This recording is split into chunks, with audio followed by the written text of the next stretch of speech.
Question number 3.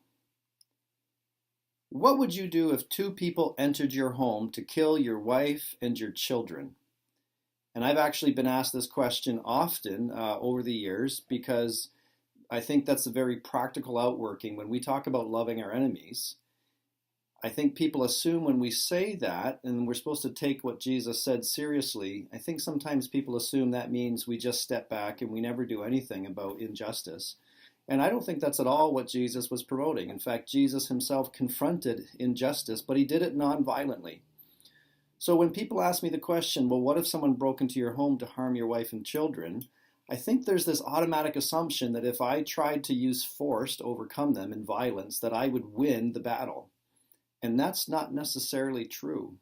In fact, using violence, especially if there's two of them, where it's 2 against 1, my use of violence could very well make things even worse.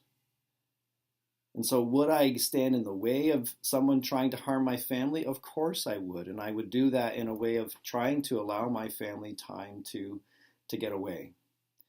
Would I resort to violence? This is the interesting part where I'm honest and say to people, I know in my heart what Christ has called me to, and I know that this is serious stuff.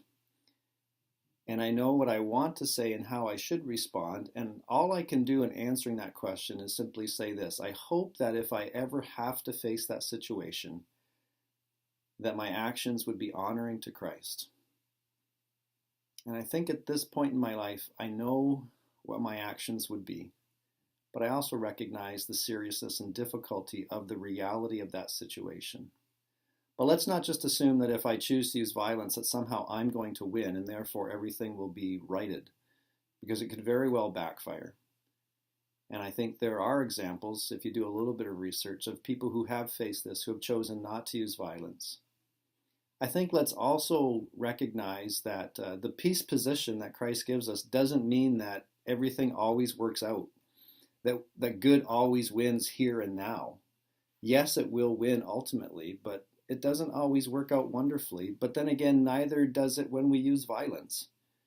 So this isn't fairy tale thinking that if I just respond with love towards my enemies, they'll go away and leave me alone. We know that's not true, but it is still what Christ calls us to. So hopefully that addresses a little bit answering that question.